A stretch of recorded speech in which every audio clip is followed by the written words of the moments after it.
Well, so today we will discuss constructors in C sharp. So previous class లో class ఎలా create చేయాలి, methods ఎలా create చేయాలి, okay, class object create చేసి ఆ క్లాస్లో ఉన్న మెథడ్స్ని ఎలా యాక్సెస్ చేయాలో చూసాం కదా. ఈ వీడియోలో కన్స్ట్రక్టర్స్ అంటే ఏంటి, కన్స్ట్రక్టర్స్ని ఎలా డిక్లేర్ చేయాలో చూద్దాం. So I'm removing this code. Okay, నాకు ఇప్పుడు వచ్చేసి ఎంప్లాయ్ క్లాస్ ఒకటే ఉంది. నా we have a different types of constructors. Default constructor, next static constructor and private constructor, copy constructor, okay, parameterized constructor, parameter constructor. So మనకు వచ్చేసి ఇవన్నీ constructor types అనమాట. So constructor is a special kind of method. Constructor name is same as class name. So class నేమే constructor name అనమాట. So ఇది ఒక method. So constructor doesn't have any return type. Public constructor name. So method ఎలా అయితే declare చేస్తామో same constructor కూడా అలాగే declare చేస్తాం. ఈ క్లాస్ నేము ఈ కన్స్ట్రక్టర్ నేము సేమ్ ఉంటుంది అనమాట. దాన్నే కన్స్ట్రక్టర్ అంటారు. ఈ కన్స్ట్రక్టర్కి వచ్చేసి రిటర్న్ టైప్స్ ఉండవు అనమాట. Constructor doesn't have any return type. So దీన్నే డిఫాల్ట్ కన్స్ట్రక్టర్ అంటారు. సో దీనివల్ల యూజ్ ఏంటో ఇప్పుడు చూద్దాం. నా I'm taking the public into ID, public into name. Okay, so ఇప్పుడు ఈ ఐడిని నేమ్ని ప్రింట్ చేస్తున్నాను. Come here, remove this code, obj dot name, console dot right line, okay, obj dot name, next console dot right line obj dot ID, obj dot ID. So ఇప్పుడు నేమ్ని ఐడిని ఈ రెండు పారామీటర్స్ని నేను print చేస్తున్నాను. మీరు ఇక్కడ చూసారంటే నాకు దీనికి ఏ వాల్యూ అసైన్ చేయలేదు. Now run this application, will see the output. So click అన్న కంటిన్యూ. సో ఇక్కడ మీరు చూసారంటే ఫస్ట్ నాకు ఎంటీ స్పేస్ వచ్చింది, తర్వాత 0 వచ్చేసింది. సో ఈ నేమ్కి టైప్ స్ట్రింగ్ కాబట్టి డిఫాల్ట్గా ఎంటీ అసైన్ అయింది. ఐడి ఇంటీజర్ కాబట్టి డిఫాల్ట్గా ఇంటీజర్ వాల్యూ అసైన్ అనమాట. సో మరి నేను ఈ 0 ఎంటీ ఇక్కడ ఇవ్వలేదు కదా, మరి ఎవరు అసైన్ చేశారు ఈ ప్రాపర్టీస్కి వాల్యూ అంటే ఈ డిఫాల్ట్ కన్స్ట్రక్టర్ అనేది మనకు వాల్యూస్ని ఈ ప్రాపర్టీస్కి మనకు వాల్యూస్ అసైన్ చేయకపోతే డిఫాల్ట్గా అదే అసైన్ చేస్తామన్నమాట. So that is the use of default constructor. Next వచ్చేసి static constructor. Static constructor is a constructor, okay, class can have only one static constructor. Static constructor అంటే ఏం లేదు, ఇక్కడ స్టాటిక్ కీవర్డ్ యూజ్ చేస్తే స్టాటిక్ కన్స్ట్రక్టర్ అంతే, that's it. So దీనివల్ల use ఏంటి, ఇక్కడ నేను స్ట్రింగ్ ఉంది కదా, నా ఇప్పుడు నేను ఈ నేమ్కి ఒక వాల్యూ అసైన్ చేయాలనుకుంటున్నాను. This dot name. So I want assign name. So ఇక్కడ చూసారా, నేను నేమ్ అని టైప్ చేసినా సరే నాకు ఇక్కడ రావట్లేదు. ఎందుకంటే ఈ కన్స్ట్రక్టర్ స్టాటిక్ కన్స్ట్రక్టర్ కాబట్టి ఓన్లీ స్టాటిక్ ఫీల్డ్స్ మాత్రమే యూజ్ చేయగలుగుతాం. సో ఇక్కడ నేమ్ ఉందా, ఇప్పుడు చూసారా నాకు నేమ్ వచ్చేసింది. Name equal to I'm assigning the value Shiva అని అసైన్ చేశాను. సో ఎప్పుడైతే ఇక్కడ మనకు క్లాస్లో స్టాటిక్ ప్రాపర్టీస్ ఉంటాయో ఆ స్టాటిక్ ప్రాపర్టీస్కి డేటా అసైన్ చేయాలి అన్న సినారియోలో మనం స్టాటిక్ కన్స్ట్రక్టర్ యూజ్ చేస్తాం అనమాట. స్టాటిక్ కన్స్ట్రక్టర్ వచ్చేసి class can have only one static constructor, ఒకటే స్టాటిక్ కన్స్ట్రక్టర్ ఉంటుంది. కావాలంటే ఇంకొక స్టాటిక్ కన్స్ట్రక్టర్ క్రియేట్ చేయండి, will see the output. So ఇప్పుడు మీరు సేవ్ చేయగానే నాకు వెంటనే కంపైల్ టైం ఎర్రర్ వచ్చింది చూసారా. Employee already define a member called employee with same parameter type and I'm passing the value into a. So static కన్స్ట్రక్టర్లో వచ్చేసి మనం ఇన్పుట్ వాల్యూస్ పంపించలేము. అదేవిధంగా only one static constructor, class can have only one static constructor. So క్లాస్లో వచ్చేసి ఒకటే static constructor ఉంటుంది, అదేవిధంగా వాటికి ఇన్పుట్ వాల్యూస్ కూడా మనం పంపించలేము అనమాట. That is called static constructor. కావాలంటే ఇక్కడ ఇన్పుట్ వాల్యూ పంపించండి ఇంటూ ఏ. నాకు వెంటనే కంపైల్ టైం ఎర్రర్ వచ్చేసింది చూసారా. మౌస్ ఓవర్ చేయండి దాని మీద, employee, okay, type into static constructor must be parameter less.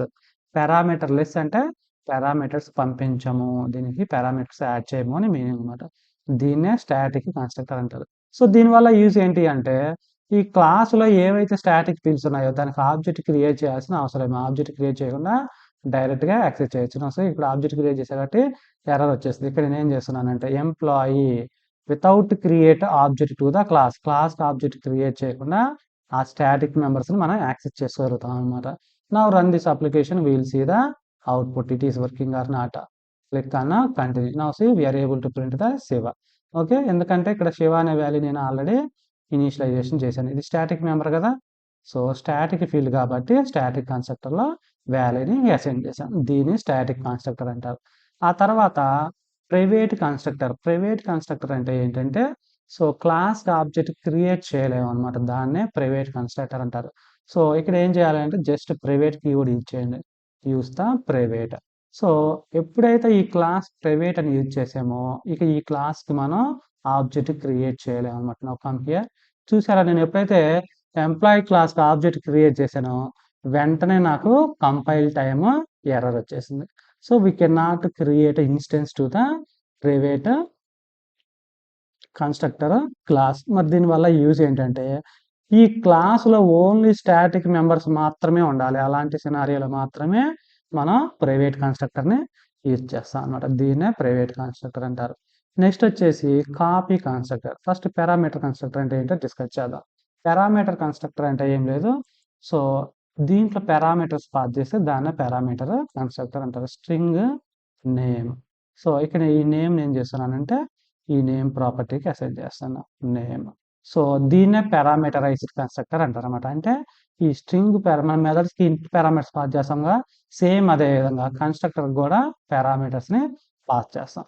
నా కమ్ హియర్. ఇక్కడికి వచ్చిన తర్వాత చూసారు నాకు వెంటనే ఎర్రర్ వచ్చేసింది. సో ఇక్కడ వాల్యూ పంపించండి C# program. Okay, C# program input string పంపించాను.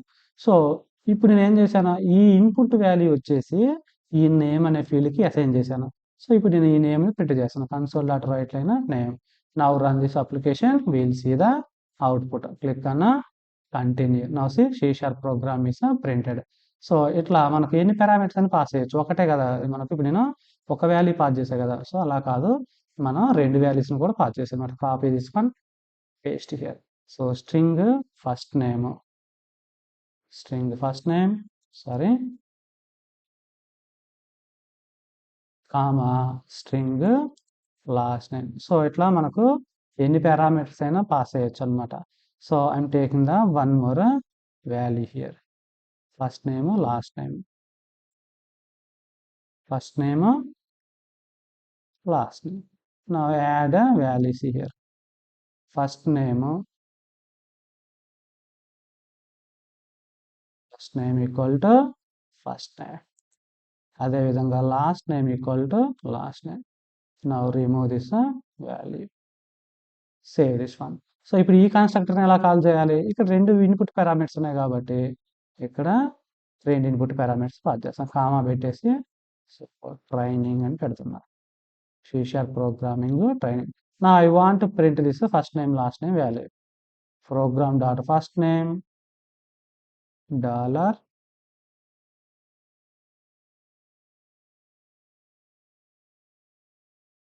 Okay, now print the last name also, employee data last name. Save this one. Now run this application. We will print the both values. Click on continue. Now see C# program training అని నాకు రెండు values print అయ్యాయి. So ఇక్కడ మనం parameters pass చేస్తే దీన్నే parameterised constructor అంటారన్నమాట. ఇట్లా ఎన్ని వాల్యూస్ అని పాస్ చేయొచ్చు, ఒకటి పాస్ చేయొచ్చు, రెండు పాస్ చేయొచ్చు, ఇట్లా డిఫరెంట్ డేటా టైప్స్ని పాస్ చేయొచ్చు. దీన్నే పారామీటరైజ్డ్ కన్స్ట్రక్టర్ అంటారు. నెక్స్ట్ వచ్చేసి కాపీ కన్స్ట్రక్టర్ అంటే ఏం లేదు. నా ఇక్కడ మీరు చూసారా రెండు ఇన్పుట్ వాల్యూస్ ఉన్నాయి, సేమ్ ఇదే ఇన్పుట్ వాల్యూస్ నాకు ఇంకొక ఆబ్జెక్ట్లో కూడా కావాలన్నమాట.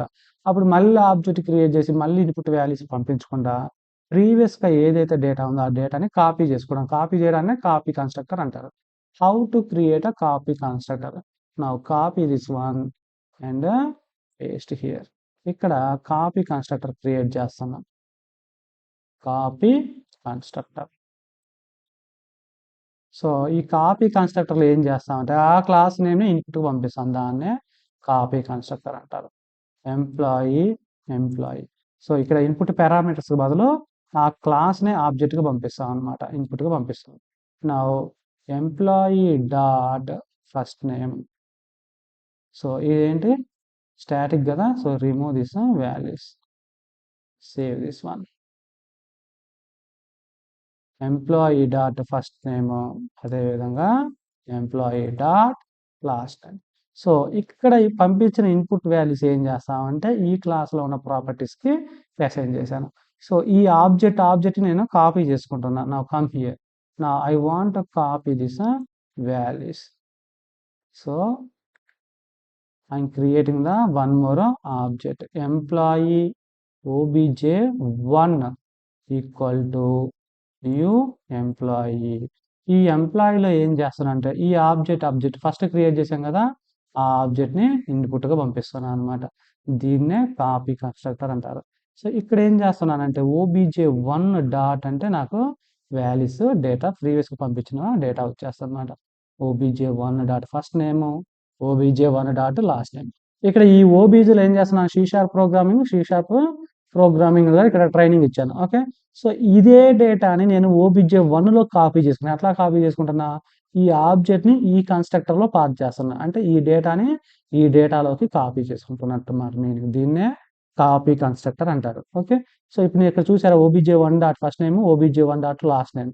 obj అని ఇవ్వట్లేదు, obj1 అంటే ఇక్కడ ఉన్న డేటానే నాకు దీంట్లో వస్తుంది. నా క్లిక్ అన్న continue, start the application, click on F10.